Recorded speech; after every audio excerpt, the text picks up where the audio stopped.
Here with reaction. Former congressman, Fox News contributor, a guy who never lost a case as a prosecutor.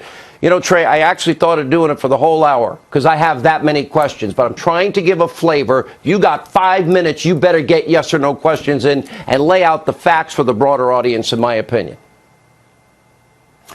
Yeah, and you need to have started 2 weeks ago, and you need to have an objective. You need to have a purpose. 5 minutes goes by quickly. You're not going to be able to cover all those 5 tranches you and I talked about last time I was on your show, but just keep in mind, Mueller found some things, you can go there. He didn't find some things, you can go there. He didn't bother to look for certain things, you can go there. And then you have the issue of the bias within the investigation. And then you have another category, legal issues. It's interesting to me whether or not you can even obstruct an unpredicated investigation. You can certainly resist an unlawful arrest. So if the investigation was unpredicated, then can you actually even obstruct something that never should have begun? So those are 5 tranches, but you got to be prepared, and I'm sure both sides will be for tomorrow.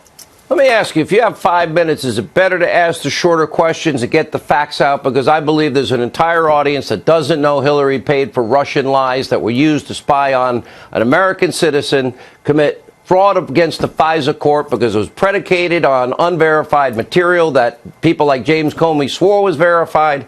How does he not investigate that, but he had time for taxi medallions and FARA violations?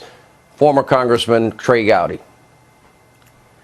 Well, he's not going to help you much. He's going to look. He doesn't want to be there. He made that very clear in his press conference. He doesn't even want to testify. He's not going to deviate from the report for 2 reasons, quite frankly. Number one, prosecutors are not supposed to deviate from their charging decision or non-charging, but here's the real reason.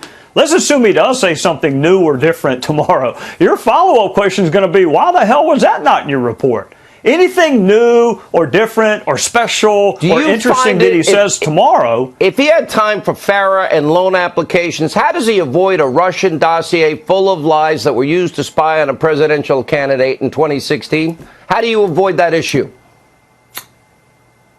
He does need to be asked about what he did not look into. I think the answer is going to be he's going to blame Rod Rosenstein. He's going to say, look, you can call the guy that hired me and the guy that set my jurisdiction, but I would spend almost all of my time asking him about things he did not bother to look for, such as the origin of this investigation in June of 2016. That's where I would spend my time.